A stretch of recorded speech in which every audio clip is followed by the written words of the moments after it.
All right, welcome in everybody to the Important Nonsense Podcast. 32 teams in 32 days. Steve Bonham, Neil Smith, Mike Manning. We've done it. Team 32, the elephant in the room that we have avoided to this point. Here we are, the Cleveland Browns.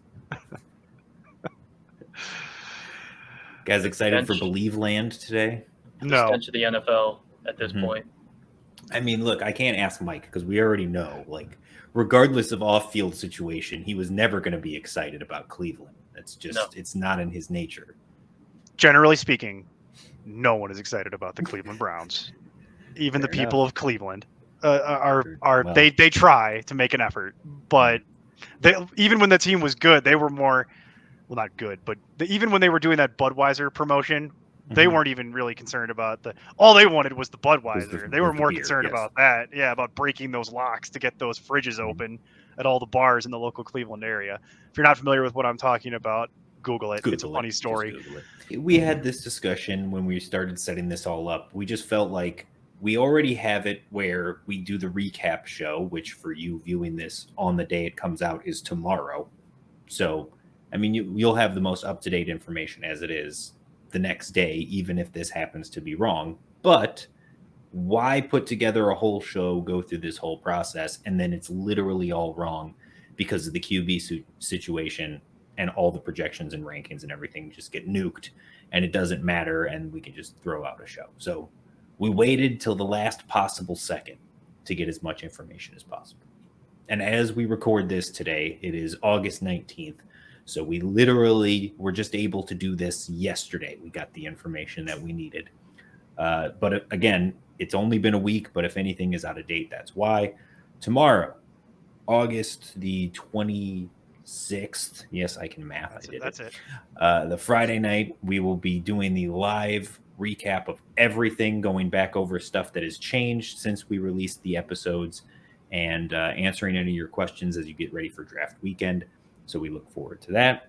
And then, yeah, I mean, that's pretty much it. 12-team PPR for all of our stuff here. Patreon.com/important nonsense is the important one, though. Get over there, jump in the Discord, ask us all your questions now.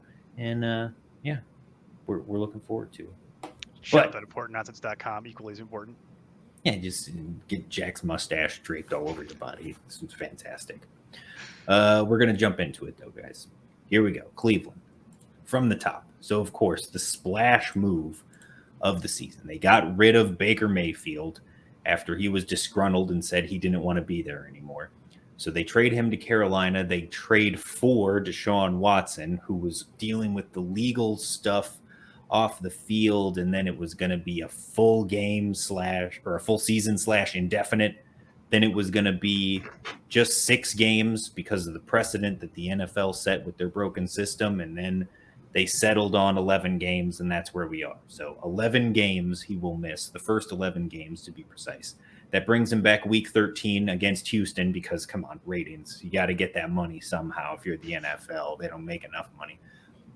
He will only be available for roughly 2 games. So, again, week 13 will be his first game back.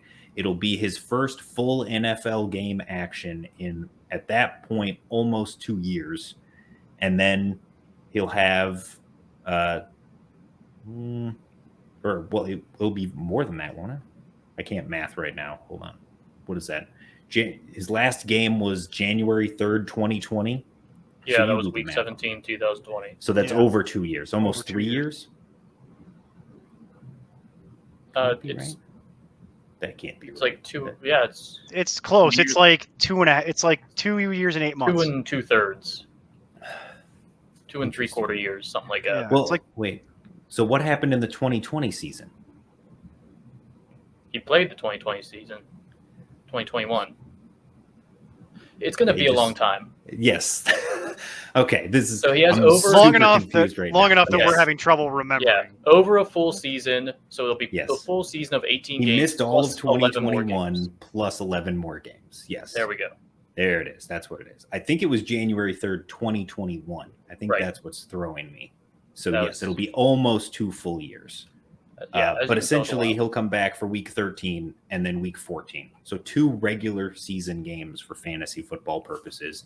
and then the playoffs. And as we were discussing off air, look, if you want to take a flyer on Deshaun, fine. If you want to hold him on the back end of your bench for most of the season, because that's what you'd have to do, fine. But if you're in a situation where you need Deshaun Watson and his top 10, potentially top 5 upside for the playoffs, odds are your team isn't good enough to make the playoffs anyway.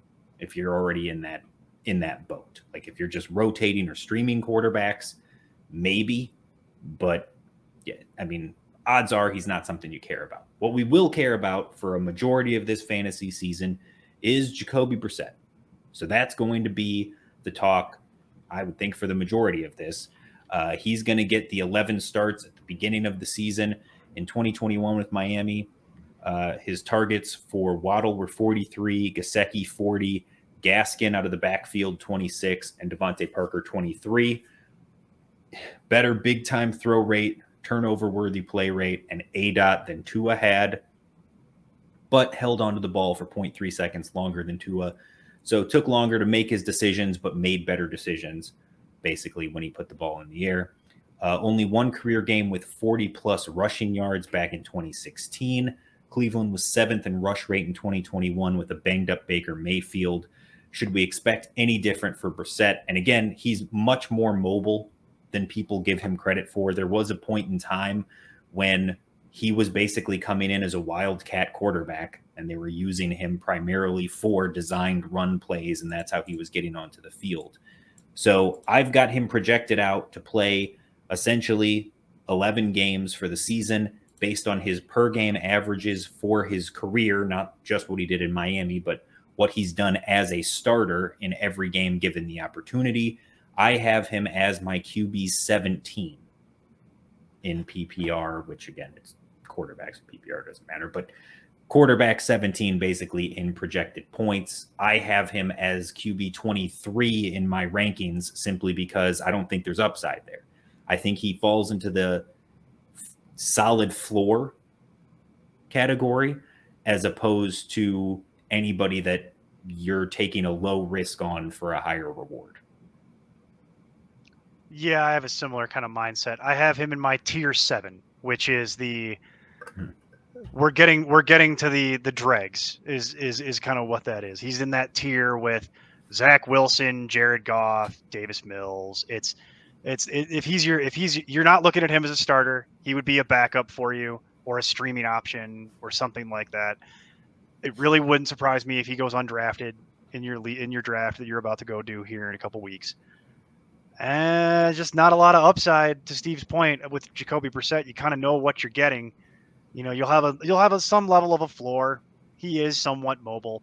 However, one of the other reasons that he doesn't quite get ranked near where the projection is just, the truncated season being part of that for him, but also not exactly what I would call the picture of health, not exactly what I would call injury prone, but I'd bank on the idea that based on what we've seen from him when he was in Indy and at other stops along the way, he's not exactly what I would call, devoid of injuries in his career. So there's a non-zero chance that you're going to run into seeing some Josh Dobbs or something like that. There's just not a lot to get excited about here, similar to conversations we've had other guys, Zach Wilson being a good example, same tier. It's not a question about, do you really want Jacoby Brissett to start for your fantasy team? It's, do we think Jacoby Brissett is good enough to not crater out the players that you might actually be drafting? Right. I mean, it's like we said, he is mobile, can run, doesn't choose to very often, so you're not going to really count on much of that in terms of like adding to his points. But, he'll have the occasional rushing touchdown from inside the 10 or something along those lines that he won't be afraid to do. QB sneaks, he's a big-bodied guy, so those are fine as well for when it comes to the goal line, although they have, Nick Chubb, Kareem Hunt, and so on in the backfield that I don't think they really do too many QB sneaks at the one. It's going to be who can he sustain multiple options on offense and which positions will likely have the most benefit from Brissett over somebody like Watson, where obviously you're able to have everybody at the top of what you would expect from them.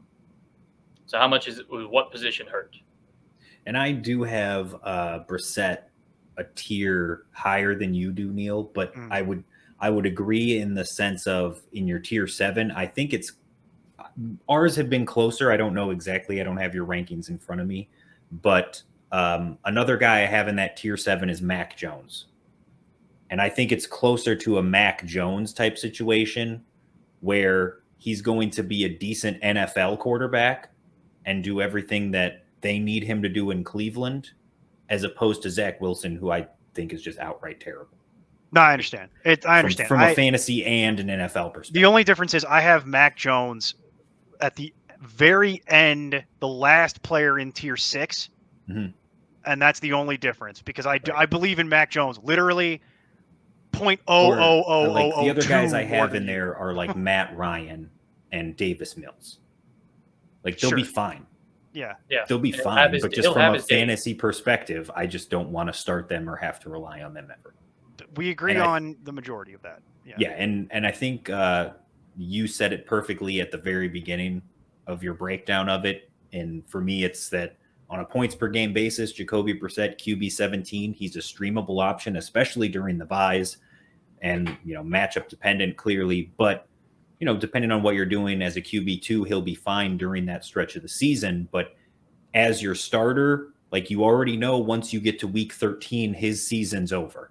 There's no chance, no matter how good they're doing or how well they're playing, Deshaun Watson isn't sitting on the bench because Jacoby Brissett's having a great season. They don't care. He could be having an MVP season, and Deshaun Watson's going to get on the field and play over. That's just what's going to happen. Going to be in Houston. Yeah. So Jacoby Brissett has a limited season that we already know is capped at most 12 games. Outside of an injury to Watson at the end of the year, it's 12 games at most for Jacoby Brissett. So that's all it is. He's a bye-week streamer, name to know. And again, even with all the Watson news going on all offseason, I've been able to pick up Jacoby Brissett off waivers in most of these. Sure. Like if you want him as your QB3, because like I said, for bye-week purposes, you can have him for free. Nobody wants it. He's available in Superflex leagues. Yep. That's how little people are paying attention to 100%. It. It's kind of interesting how that goes. And I just to put a fine point on it, because I think we're going to move away from quarterback here. Mm-hmm. Is there any scenario where you're drafting Deshaun Watson? Because I can't imagine that that's possible, a realistic. No, like I said, it's not for me just because I would have to sit him on my bench for 12 weeks. Yeah, and waste a roster spot for 12 weeks. You're never going to get through the buys. Unless you're in a modified custom setting league where suspended can be put on IR. Mm-hmm. That was what I was about to say. In that case, then in the 14th round with my last pick before I get to defense and kicker, I'll take Watson, put him on the IR, and then pick up somebody, and then he sits on the IR, and it doesn't matter. Probably And then if like another injury happens to a starter that is a short-term one that you have to get rid of Watson, then you know what? You make your decision then. Right. Yeah, but that's not the majority of leagues. The majority of leagues wouldn't let you do that. So I think the real advice, just general advice, no. Yeah, leave him alone, and then at some point there will be an absolute bidding war, right? Towards the end of the season, I guarantee you that'll happen. 100%. But guaranteed. Nick Chubb continues to string together top 12 RB seasons with his third straight season as an RB1.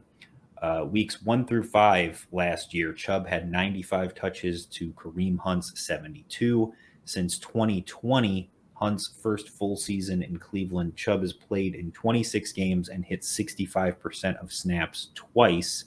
In 2021, 5 games with 20-plus PPR points, 6 games with less than 10.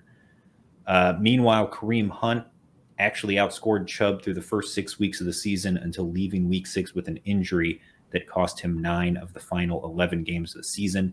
He was a top 12 running back prior to his injury in week 6. The storyline, if you want to take a hard right down narrative street, as Neil likes to put it. Oh, if we're going with my exact translation, it's left. Is it left? It's left. Well, either way. Okay, I'll go the opposite direction of you then. I'll go a hard right. It is the Browns after all. Yeah, exactly. That's true. That is true. It should be of conventional wisdom. He has been holding in, which is holding out without holding out, looking for a new contract extension that they don't want to give him. So basically, there's a non-zero chance that even before this comes out in the next week, he gets traded. Injury dependent, what they can get for it in return, but he's effectively saying he doesn't want to play without an extension. They're saying we're already giving all of our money to Deshaun Watson, so why do we want to give you anything? And wow, are you in the front office? Are you Mary Kay Cabot? Like, I mean, wow, I didn't realize inside Mary Kay sources tell me was here. Yes, that's nuts. But that's basically what we're looking at. What I've projected and ranked it at is assuming he does end up staying here and playing this out. Obviously, this will all shift and change if he leaves. But for the time being, Nick Chubb. How do we specifically feel about Nick Chubb before we get into Kareem Hunt? Well, before we go through it, I'll just read the rankings off from the top here, and then I think we'll go to Mike first. Because, Steve, you've got Nick Chubb at 19. I've got Nick Chubb at 15. Mike, you're the highest. You've got him at 13. So I'm just curious: is there is there any kind of optimism you have, Mike, for Chubb? It's not optimism, and I will say that generally I probably won't have a lot of Chubb on my team specifically, and that's more so because of the stat that we said before, which like he's got such boom games, but in PPR he also has so many duds. Yeah. So it's just a roller coaster of a season when it comes to him. At the end of the season, he's going to look like, all right, well, he had a good year. Like I said, 3 straight seasons of being a top 12 running back. Even in PPR, he was a top 12 running back. That's because he has 20, 30-point games to go along with his 5 to 10-point games. Yeah. Mm-hmm. So if you're okay with having that kind of player on your roster, there's other players like that people want to draft at their ADP or even above it. Like, Mike Williams has been for years. Like we've seen, I mean, heck, even Amari Cooper, what we'll get to soon, was one of those players last year as well. So not my style player to get, but you are knowing what you're going to get out of him. Yeah. He's a talented running back. This offense has a great offensive line, and the offense should at least move the ball. Now, maybe more so with the running game than it would have through the passing game, which would be more work for Chubb in the end. Yeah, it's funny because given this news, I actually knocked Chubb down about 2 spots. I had him in a similar line. ECR is at 14, by the way. So it's like the majority of us touchdown upside goes down, but overall usage probably goes up. My thought on that was overall usage probably goes up, but overall offensive efficiency goes down. Right. So that's just the reason why it's like, okay, I'm going to lower him a little bit because they're not going to have as many red zone opportunities with Brissett out there. And the one thing that I will say is I hesitate to put him any higher than 15. I've actually looking at moving him down even further, given just kind of how the rest of this is starting to shake out and really crystallize here. Mostly around the idea that I kind of wish Kareem Hunt would get traded. I'd move him up more if Kareem Hunt was actually traded. That would really help out with this whole thing because Steve mentioned it. The other reason that I can't go any higher than 15 is because I am concerned about the non-zero chance that the rental car theory from years gone by comes back in here, where they just decide Kareem Hunt has no trade value and we don't care, so we're just gonna use him until it's used up and then get rid of him. It's a small chance that happens. I wouldn't call that super likely, but if we make the hard right down narrative street, there is a non-zero chance that happens. Steve, you're the lowest by a good bit on Nick Chubb. So I'm curious, what's your concern here? Because you seem to be concerned about it. Pretty much everything you laid out. You've already done all the work for me. He's in my tier 4, which ranges from RB 15 to 20. And it's all like bruiser guys who have a role on their team and are the one on their team or one-ish on their team. But to me, have a capped ceiling unless something happens. And it's Javonte Williams. So unless there's no Melvin Gordon, I've got him in the late teens. It's James Conner, which just age. It's Zeke, which unless something happens to Tony Pollard, he's not going to have that full job. Nick Chubb, unless Kareem Hunt goes away, he's not going to have that whole job. And then A.J. Dillon. So unless Aaron Jones is out, he's not going to have that whole job. That's the tier for me. And the odd thing was that when Chubb missed time in the past couple seasons, Hunt had a full snap workload. Yeah. When Hunt missed time in the past couple seasons, Chubb didn't really get much more in terms of snaps. He did increase, but that's when they also would just bring in a Dearness Johnson or somebody else to help him, that they felt more comfortable or something with them in the receiving game or in the pass game in general. I don't know, but that's what I found whenever I was looking up stuff, is just seeing that games Chubb missed, Hunt just could take on the full workload. But it's the same thing that not vice versa. Yeah, it's the same thing you guys were already saying. That's where I feel comfortable taking him. I've had multiple drafts this offseason where I'm not even close to feeling comfortable getting Nick Chubb before he's off the board. And we all have him in the teens, including ECR. And right now he's going at running back 10 at the top of the second round, 16 overall. No, the public wants to view, I noticed that too. The public wants to view him in the same caliber as Leonard Fournette. And I'm like, what are you doing? Ahead of Leonard Fournette. Yeah, I know. That's, like 10 not full even, picks, almost a round ahead of Leonard. That's Fournette. Just wrong. It's just flatly wrong. I'm not. And you noted it here, Mike. 3 straight seasons finishing as an RB1. They're drafting him as an RB1. It's not completely ridiculous. It's not like he's in the top 5 or something, but still, number 10, that's, like I said, too rich for my blood. I'd rather draft him with a little meat on the bone. So let's move on to Kareem Hunt. So now, how do we feel about Hunt, assuming, again, he stays in this situation as the, quote unquote 1B to Nick Chubb? That's what all of this. Yeah, I've got him with the 55 targets, and if that gets distributed somewhere else, that obviously helps Dearness Johnson, it helps Nick Chubb, it helps everybody. But yeah, it's the carries and the targets. I've got Hunt around 30 in terms of projections. Oh, projection. I've got him ranked. I don't even know where I got him ranked. I got that for you. 37. You've got him at 37. Yeah, you're by far the lowest actually on Kareem Hunt of anyone on this show, and also in the universe of the ECR. Sure, in the universe. So that was what I thought was interesting, because you seem to be the most pessimistic by a good amount. So since we're already here, let's just rip the scab open. Why so pessimistic about Kareem Hunt, Steve? So Kareem Hunt right now, 32 in ADP, by the way. And it's kind of the reverse. So like I said, I've got Chubb projected as RB19. I have Hunt projected as RB32.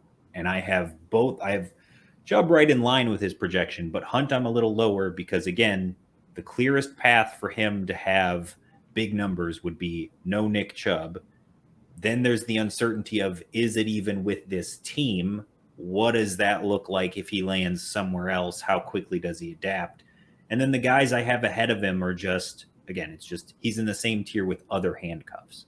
So the craziness in New England with Ramondre Stevenson and Damian Harris, both of those guys, Melvin Gordon, Darrell Henderson, James Cook, James Robinson. Those are the other guys I have in that same tier with him. So that's, again, it's all just grouping similar type upside to me, similar type situation players together. I think Stevenson there is the only one I would put anywhere near Hunt out of that grouping. Well, Mike, it's funny you bring that up, because you're actually the highest on Kareem Hunt, higher than me, higher than the ECR, higher than ADP. So you heard why Steve's concerned. Tell Steve why he's wrong. Do it. So if you're looking at Hunt last season, we've seen throughout his career that he's extremely talented, really good running back, can do everything from the ground to passing game, etc. Well, even in this 1B, we said he's not even 20 touches difference, just over 20 touch difference in the first 5 weeks. Okay, 20 touches in an offense that actually focused around the running backs a lot, because the wide receivers were at that point still usable, but they were mentally or something a dumpster fire, or so, because the locker room was just junk. Hunt was safe, a lot safer than Chubb. He had, it's PPR, obviously he's going to be. He got the receiving work, he got some rushing work, and he even was a part of the red zone work as well. Chubb didn't just dominate the red zone or anything like that. No, the Chubb had a couple, I think it was 3.8 to 3.3 touches per game in the red zone for each of them. So he's getting the right kind of touches.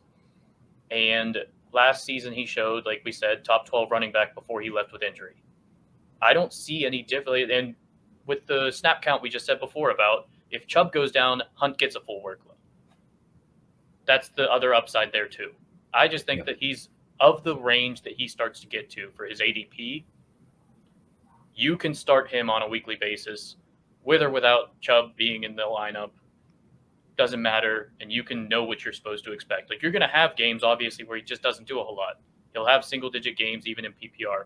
But you can basically pencil him in for 10-plus points and get your occasional 27 to 30-point game. Sure. Yeah. So here's the funny thing about this, because Steve, as we mentioned, Steve's got a Hunt at 37. So you're talking about, in reality, at that point, you're talking about the very end of like flex level running back at that point, like the very end of flex, RB3-ish, RB3-ish kind of deal. Mike's got him at the very end of RB2 at 24, the last train out of the station as far as RB2 goes. But in reality, you're pretty much talking about the top end of RB3 at that point.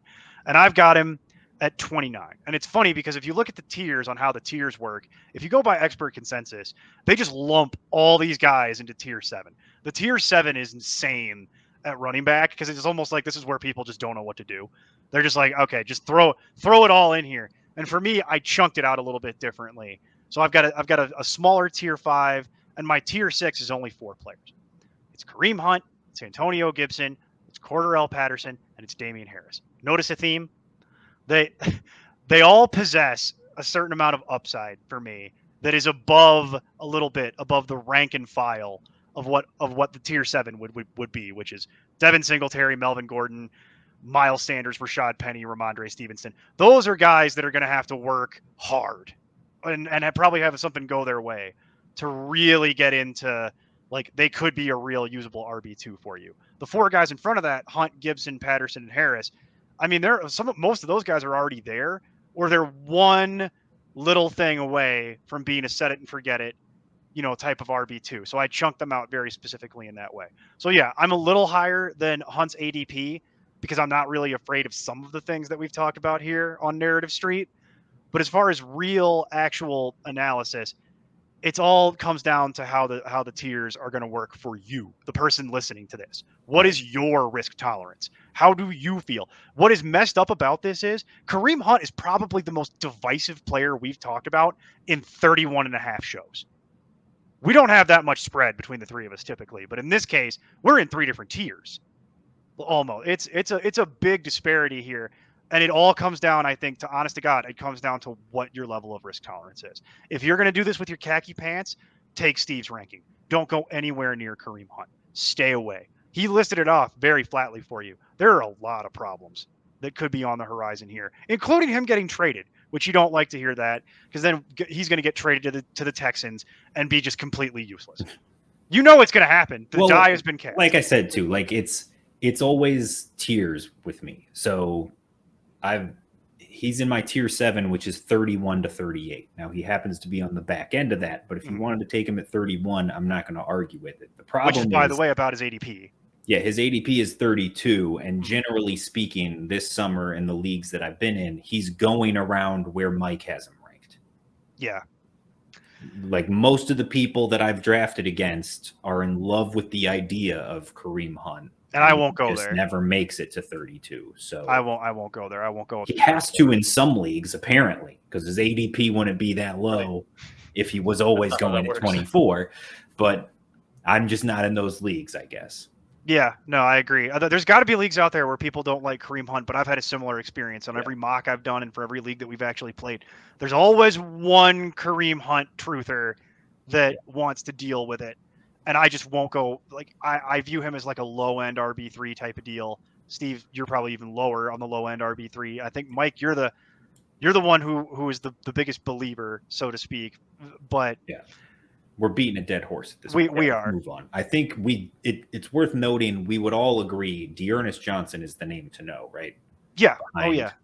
These guys, like there's also Jerome Ford. John Kelly may or may not make the team, but not worried about any of it's Dearness Johnson. If anything happens to either one of these guys, he steps into a role of some kind.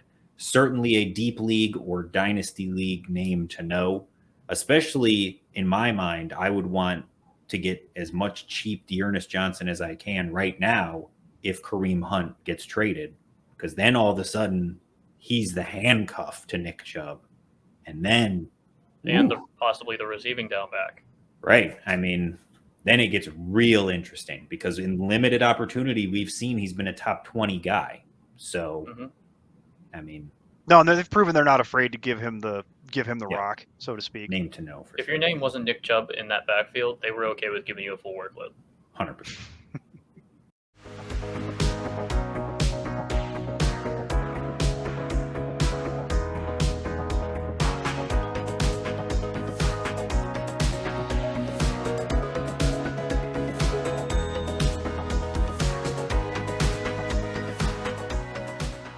Amari Cooper is coming off his least productive season in terms of targets, receptions, receiving yards, but has little competition in Cleveland at wide receiver and in what has to be the craziest offseason for deals and everything that we've seen, especially at the wide receiver position ever.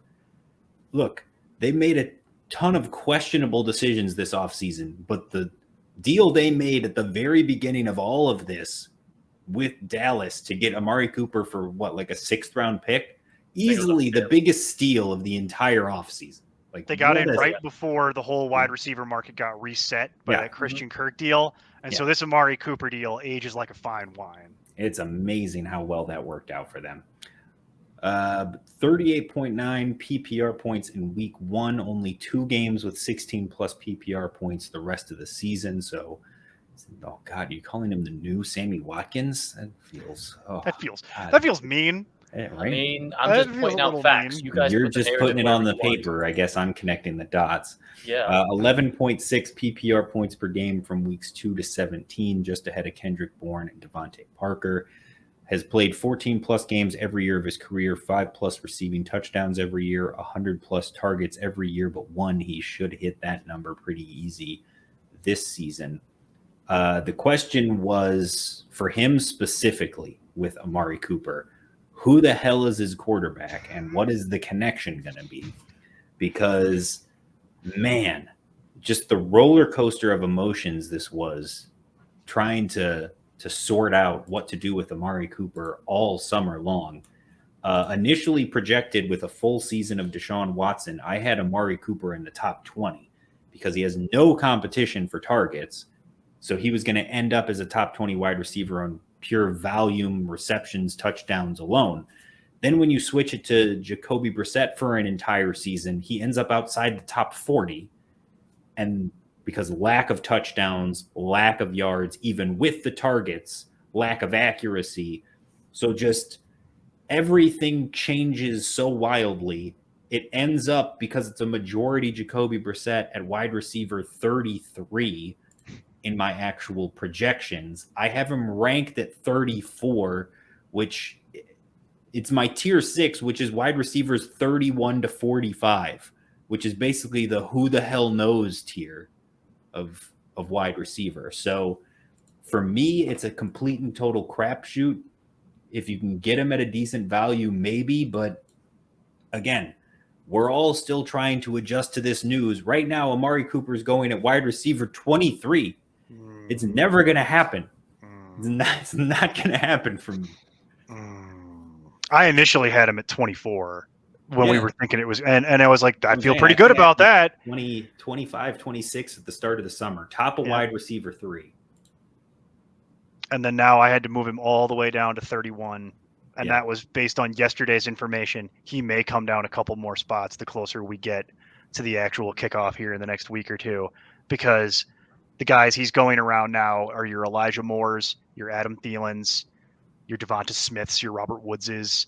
Like it's that for me. That's tier 7, and it just hurts because there was a lot of optimism, as you pointed out, Steve, around Amari Cooper. Yeah, no competition. He's competing with Donovan Peoples-Jones, who, what a roller coaster that is, that we'll get into in a moment, and David Bell, 3rd round rookie, who might be someone someday. But with Brissett getting 11 games, you're going to count on that your entire regular season. They haven't had any time to work together. Hardly. All of this screams problem. So he goes all the way for me down into the bottom end of. He's put in more work with Jacoby Brissett than he has with Deshaun Watson. That's fair. That was the bigger issue. That's fair. But I just don't believe in any of this anymore. No, I feel like once he starts getting a rhythm finally with Jacoby Brissett, then it'll be week 13, and here comes Deshaun, another QB he has no connection with. So Amari Cooper feels like the kind of thing that I'm going to let someone else draft and then wait until we get towards the trade deadline when he's been struggling all year. And then I'm going to make a lowball offer and secure Amari Cooper with Watson as his quarterback and then hope that pans out during the playoffs. And then I know, but it feels like I won't have to invest too much because he's going to probably be not that great. Yeah. So, and if you're telling me his ADP is 23, whoever is going to be rostering him is going to be frustrated. And probably not. And not in playoff contention. Also that. also that. Yeah. That too. If we're looking at Brissett in general, he targeted Waddle, like we said in the beginning of the episode, the most, but that was not by much. So he had Jalen Waddle last year. This was early in the season. So, rookie wide receiver within the first, I think, 6 games of the year was whenever 3 of Brissett's starts were. I think he had 1 or 2 more later on in the season. But Waddle was meh whenever Brissett was under center. And Waddle's a phenomenal talent, obviously. So if you're going to sit there and look at Brissett with Waddle and try and parlay it over to him with Cooper, Brissett doesn't like targeting the wide receivers in general. Throughout his entire career, like all the way back to 2016, he's bottom 5 in targeting wide receivers among like 40 quarterbacks with over 1,000 pass attempts. If you go back to just 2021, he's still bottom 5, even with Waddle as a talented wide receiver as he was. So it's a scary situation for Cooper to be in. He's a great talent, one of the better route runners in the NFL. But you had Dak Prescott last year, still had a headache of a season, to say the least. After your 40-point game, you did nearly nothing. So I'm going to be about as out as you could be on Cooper. Yeah. Unless he becomes like a crazy value. Well, that's what I said. Steve has him at 34. I have him at 31. Mike, you have him at 30, but the ADP is 23. Yeah.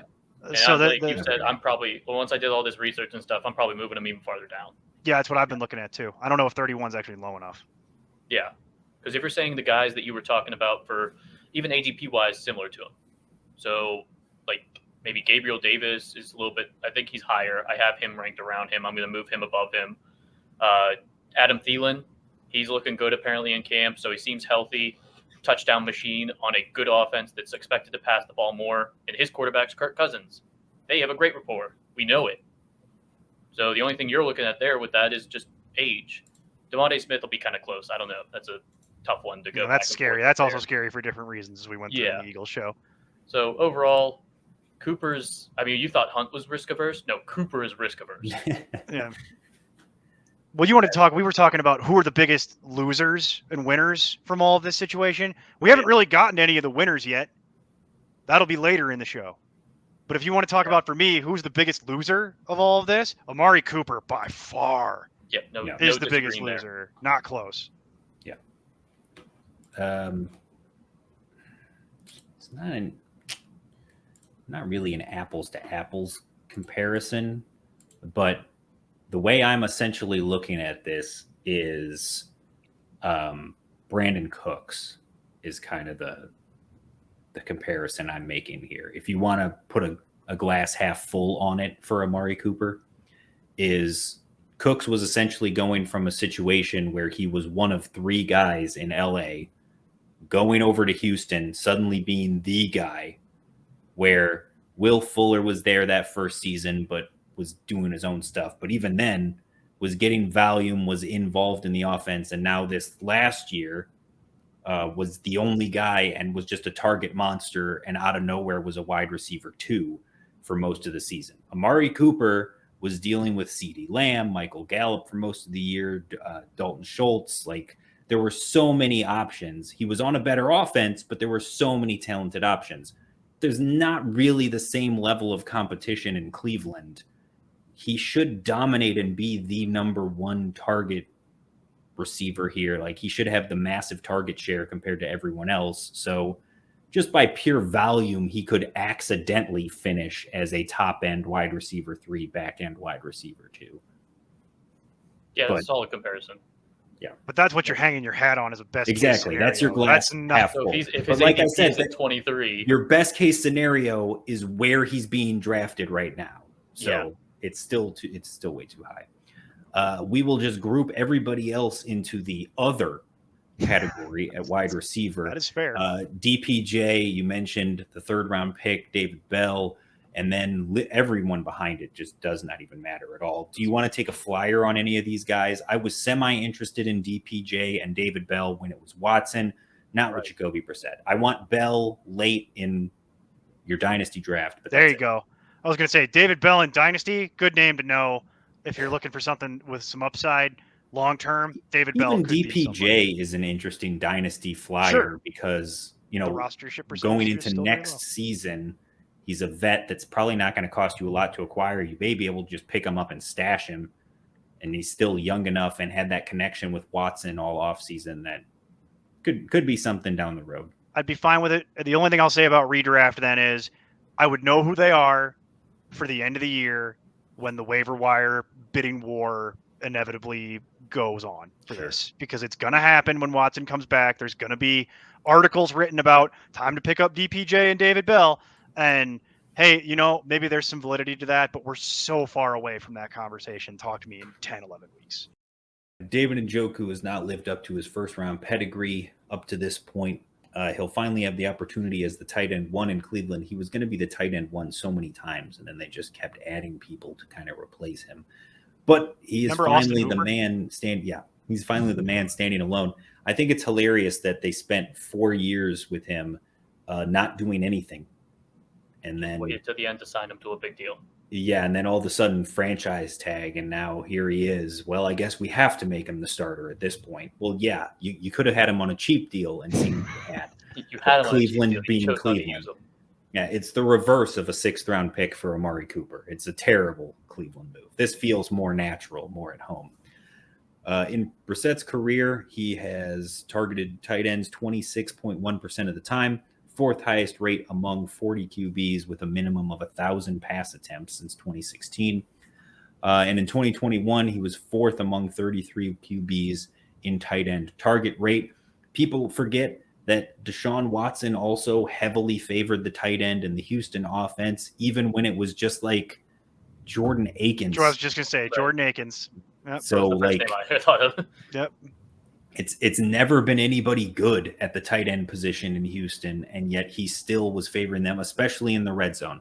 So to me, Watson going there was a huge improvement. Brissett going there is a huge improvement. Basically, Baker Mayfield leaving is a huge improvement for David Njoku. He's the only winner in this entire situation. You beat me to it. He's the big winner, such as there are any. I mean, he's the big winner. The winner. It's that's a low bar. Do I need to do that even more sarcastically? I thought I dripped enough on it, but I could. He's the big winner. Woo. Like, I can do that even more. Yeah, like he's the only Brown that I moved up. Well, every other Brown was moved down in my rankings except for David Njoku. I didn't move him up. He stayed the same. He's the only one I didn't touch. That's funny. I have him at like tight end 10. I've got him. Whoa, I pulled that, by the way. I was going to ask you about that. You love David Njoku in a way that I am like, I wanted you to explain it a little bit to me. And okay, the guy he's sitting right in front of is Zach Ertz, which I don't see as much upside anywhere near that for him. Right. So he'll have the first 6 weeks of the season where it's just going to be, he'll probably be the number 2 target in Arizona. Solid. And he was always just that guy. He was a solid floor type tight end the end of the season in Arizona without Hopkins and without technically Marquise Brown, but he had Christian Kirk there and whatever. So if you're looking at Ertz versus Njoku in week 5 last year against the Chargers went for 149 receiving yards and a touchdown on 8 targets. There have only been a handful of tight ends that have done that in the past few years. So since 2019, let's see the names. Travis Kelce, Mark Andrews, George Kittle, Darren Waller, Kyle Pitts, David Njoku. These are the guys that are able to go off at the tight end position. So if you want to be that guy that waits it like we do later in the draft for a tight end, this player is somebody that has the upside to be. He has upside and job security. Like Alberto has upside as well, athletic freak and everything. We're not so sure about the job security. This is an offense that loves to use the tight ends. This is a quarterbacks that like to use the tight ends. Yeah. And he's an athletic freak that is just, I mean, I'm very excited for him this year and for future years. But I think this is, like we said, biggest winner by far. And his situation, I'm all for grabbing him in the double-digit rounds if you can get him to drop that far. Yeah. But, I mean, like you said, too, when you look at it, we talked about it with Amari Cooper. Like, he's the clear-cut guy that's going to get the target share. But who's number 2? It's David Njoku, and it's really not close. Mm-hmm. Like, it's David Njoku, and then it's probably Kareem Hunt. Probably. It could be DPJ. I would definitely call it like that. No, but I'd say it's probably more likely Kareem that it's Hunt. Kareem Hunt at 3. Yeah. Yeah, I would definitely call it along that line. Right. So, yeah, David Njoku is going to get the volume. He's going to get opportunity. He's in that tier for me where he's, again, in the mix of I've punted tight end to this point, but he's going cheap enough right now at tight end 16. There we go. Okay. 168. So he's going in like the 14th round where, again, you can have him at the end of your draft for virtually nothing. And it's another thing where we're talking about him being the winner. Yes, everybody just generically said, oh, you're a Cleveland Brown and Watson's suspended. Knock them all down the list. Well, you shouldn't be knocking down Njoku, but that's what's happening.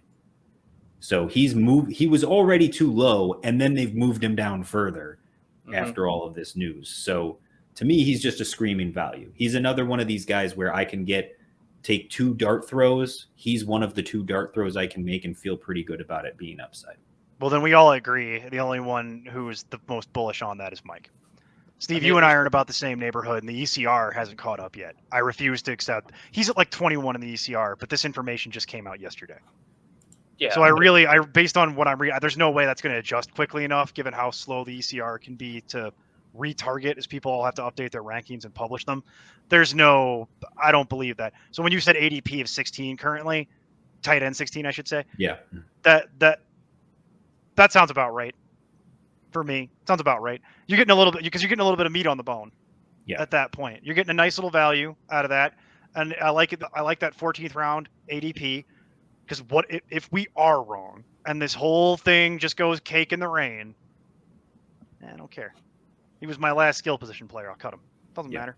Go get another dart throw. But of the dart throws that we talked about, I think you summed it up perfectly. Of those dart throws that we're all actively targeting, he's a good one.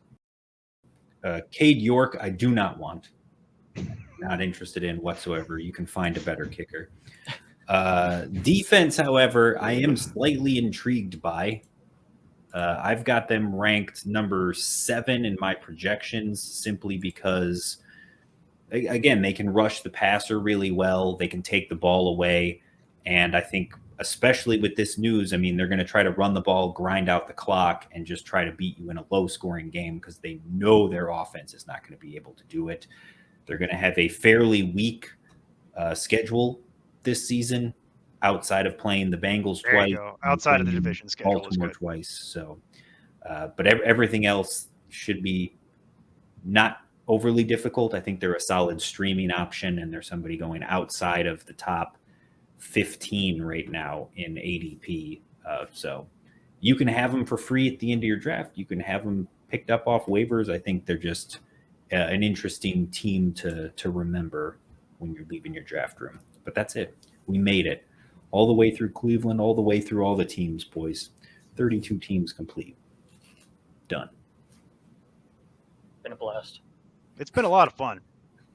I'm Mike. I can't tell if he's being sarcastic or not, but I have a hard time with that anyway. But I'm looking forward to the wrap-up show, to be honest with you, and I'm glad that this worked out the way that it did because I really didn't want to have to spend another hour talking about the Cleveland Browns and redoing all the analysis we already did. Right, exactly. So this will be better. So, again, the 26th, which for you seeing this live on the day is tomorrow. Otherwise, it'll be in the past at that point because it's only one day in between. But yes, catch us up there. And we're looking forward to it. But until then, Keep up the nonsense. I'm Tim Kitzer from NBA Jam and NFL Blitz, and you can find all the guys at ImportantNonsense.com. Kaboom!